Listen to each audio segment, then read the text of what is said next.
Hey, welcome to Select Arcane! A few months ago, I created the model horse showing seminar for the beginner shower. It ended up being one of my most popular videos, and it was even highlighted by some very important artists in the hobby as being a great resource for a beginner shower. There was a section in the video specifically highlighting finding appropriate judges for your show. Better said than done. And I was specifically planning to create this video as I was working on the seminar video. I really was planning to create this earlier. But, you know, life gets in the way. So here, let's get started. So, how do you judge a model horse show? How could it possibly be different than judging real live horses? Well, actually, it's a lot more complicated than you might think. And there are some big do's and don'ts when being a judge. First off, real life horses are, well, they're alive. And model horses are just an artist's depiction of a real horse. With real horses, you can obviously see them walk around, graze, jump, gallop, everything a real horse does.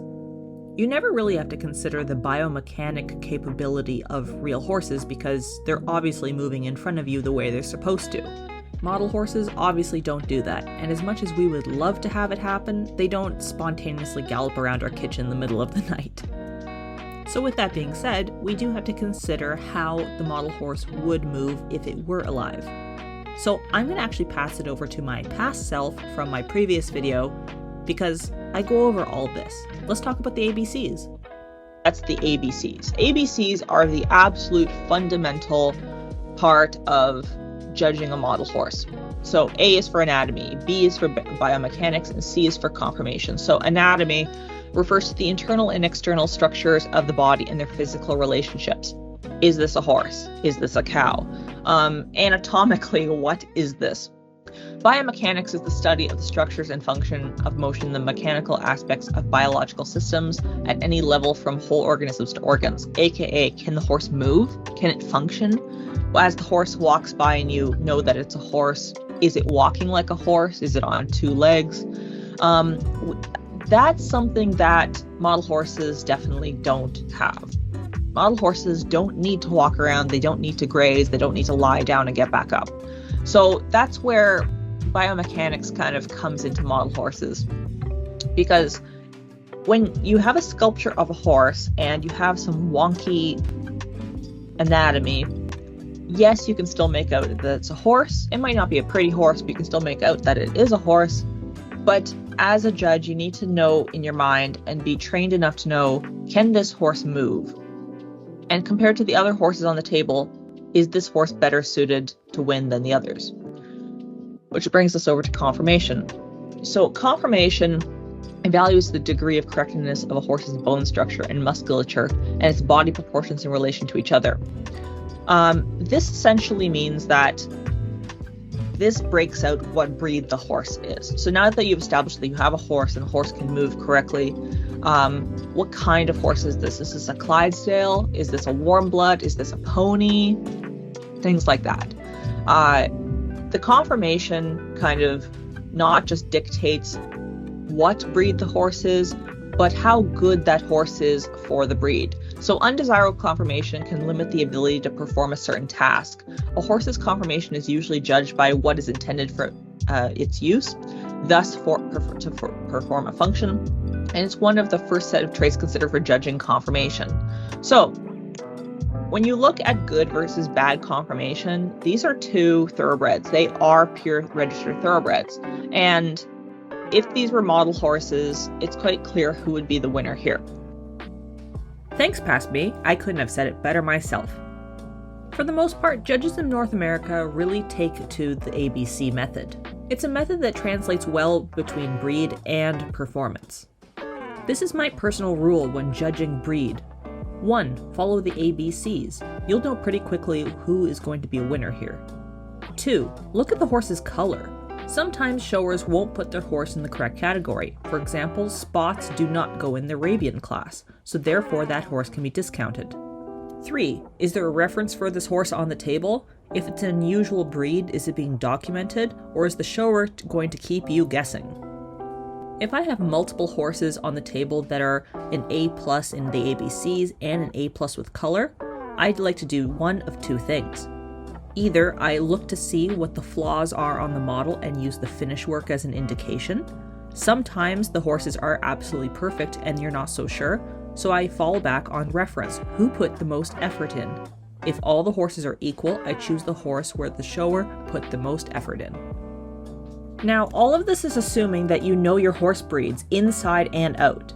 It's very important that you know exactly what breed is on the table and the colors that that breed comes in. Every judge has a specialty, whether it's performance or breed or workmanship, but everyone does need to know the basic conformation of each breed.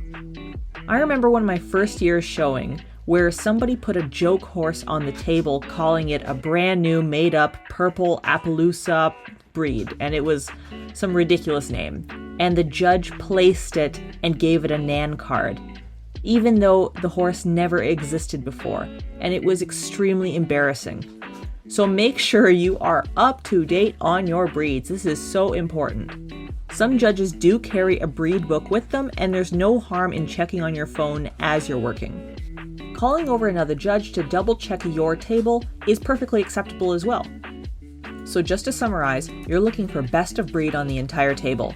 In each class, each breed competes against their own kind or their own type, and you're looking for the best of those individuals. The winners, or maybe second places depending on how the show is run, all come back to the championships, and you have to choose best of the entire division. Having a good eye for the ABCs and a good knowledge of horse breeds is key and essential here. If you're an artist, you will definitely appreciate the workmanship division.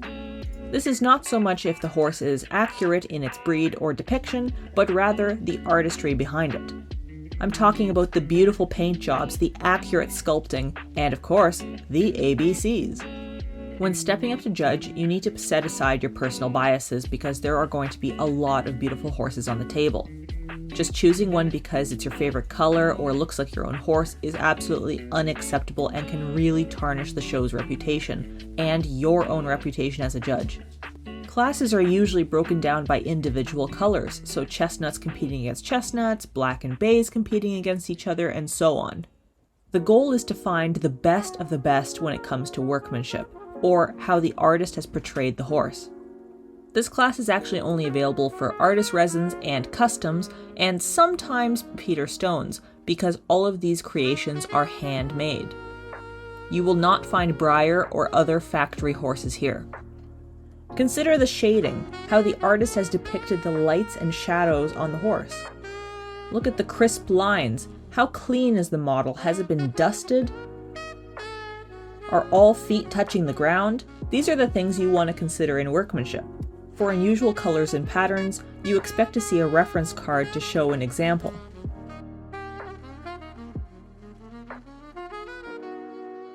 I will be the first to admit that collectability is the exact class that is not my forte, and I never ever judge it. But essentially collectability is how collectible is your model. How many were made? How rare is it? Where was it purchased originally? Is it one of a kind? Who painted it? Does it have a signature? All of these factors come into consideration. For the most part, collectability is broken down into different years of manufacturing. Each decade brings its own challenges and new models, and therefore different ideals about the ABCs. In a lot of older models, there are no ABCs, and it's just a guess. So, as you can probably guess, this is specifically strictly for factory models like Breyer. It's imperative to have a reference card on the table with actual documentation. This can be a certificate of authenticity, pictures of the signed model, anything. Even the original vintage boxes are a go. To be a successful judge for collectability, one must have an encyclopedic knowledge of everything factory model. You can only rely on reference cards so much, as well as your phone. You actually do need to know this stuff. The class is usually broken up in rarity as well, so just finding the rarest model is not enough. You need to find the model with the most value in the class. What is the most collectible, especially now in this day and age? As a first-time judge, thinking that performance would be the easiest to judge because you know real horses and you attend real-life horse shows, oh man, you are so mistaken. This is probably the biggest misconception about becoming a model horse show judge. Performance is a snapshot of a scene happening in real time. Like a photo, you're only showing a little bit of what's happening. Therefore, an entry needs to present all of its information all at once. This would include something like showing exactly where the horse is on course of a dressage test, or the striding between a horse's jump and its landing spot, and especially the reference card showing exactly what's happening and what level the horse is competing at. Extra things need to be considered, such as the dolls, the clothing, the tack, the scale, and making sure everything fits within the level of the competition, the breed of the horse, what is being depicted in the reference card, and the scalability. And to top it all off, if you're competing at a NAN show, the entry must fit in with a certain parameters. It cannot take up the entire table. If that didn't seem difficult enough, as a judge, you are expected to know the tack. Is the girth where it should be? Does this saddle fit within the country's parameters of the discipline? Would you know that a brown dressage saddle is acceptable in low-level competitions but not in high-level? In polo tack, would you be comfortable knowing that the martingale goes over the breastplate every single time? Or would you question splint boots being over top of polo wraps on the polo field? Before you dive into performance, make sure you're up to speed on all of these factors. I highly recommend watching a lot of YouTube videos, attending high-level competitions, shadowing experienced judges, and of course, learning on your own.